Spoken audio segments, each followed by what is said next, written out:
வணக்கம். இந்த வீடியோவில் பழனிக்கு பக்கத்தில் இருக்கக்கூடிய கணக்கம்பட்டி சித்தர் அழுக்கு மூட்டை சாமியுடைய வரலாறை பற்றி பார்க்கலாம் வாங்க. இந்த சாமியை பற்றி சொல்லணும் அப்படின்னு சொன்னால், ஒரு காலகட்டத்தில் எல்லாம் ராமேஸ்வரம் பக்கம் போகிறவங்க ராமேஸ்வரத்தில் சாமி கும்பிட்டுட்டு அப்படியே உத்தரகோசமங்கை, தேவிப்பட்டினம், திருப்புல்லானி இப்படின்னு நிறைய கோயில்களை பார்த்துட்டு அவங்க ஊருக்கு திரும்பி வருவாங்க.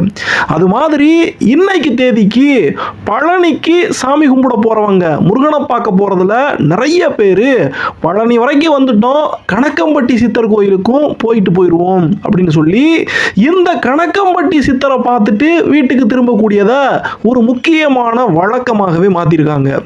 இந்த கணக்கம்பட்டி சித்தர் யாரு? முருகனை பார்க்க போன இடத்துல இப்படி இன்னொருத்தரை சித்தர்னு சொல்லி ஒருத்தருடைய சமாதியில் போய் அவரை கும்பிட்டு வரக்கூடிய வழக்கம் எப்போ இருந்து வந்துச்சு? இவர் அவ்வளவு பெரிய சாமியா அப்படின்னு நமக்கு நிறைய கேள்விகள் இருக்கலாம். ஆனால் கணக்கம்பட்டி சித்தர் யாரு அப்படின்னு இது வரைக்கும் தெரியாதவங்க கூட இவருடைய படத்தை ஏதோ ஒரு இடத்துல கண்டிப்பாக பார்த்துருப்போம். அது ஒரு ஹோட்டலாக இருக்கலாம், இல்லைன்னா ஜவுளி கடையாக இருக்கலாம், முடிவெட்ட போகிற கடையாக இருக்கலாம், இல்லை எதுவுமே இல்லைன்னா ஏதாவது பஸ்ஸில் வச்சுருப்பாங்க.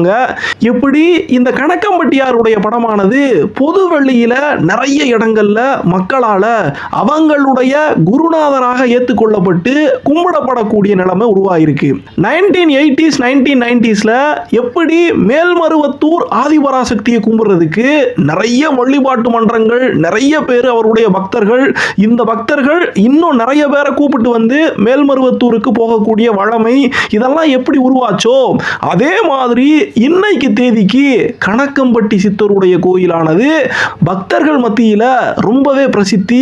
இதுல நிறைய பக்தர்கள் அவங்க ஊர்ல இருந்து இன்னும் புதுசா பக்தர்களை கொண்டு வந்து இந்த கணக்கம்பட்டி சித்தரை அறிமுகப்படுத்திக்கிட்டு இருக்காங்க. சரி, எல்லாம் சரி.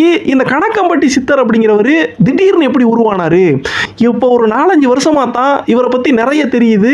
அதுக்கு முன்னால கணக்கம்பட்டி சித்தர் என்ன செஞ்சாரு அப்படின்னு சொல்லி கேட்டா, கணக்கம்பட்டி சித்தர் ஒரு 45 வருஷமாவே பழனியை சுத்தி இருக்கக்கூடிய பகுதிகளில் பிரசித்தியா தான் இருந்திருக்காரு. பழனி மட்டும் கிடையாது, மதுரையா இருக்கட்டும், இன்னமுமே நிறைய தென் மாவட்டங்கள்ல அவருடைய பக்தர்கள் இருந்துகிட்டு தான் இருந்திருக்காங்க.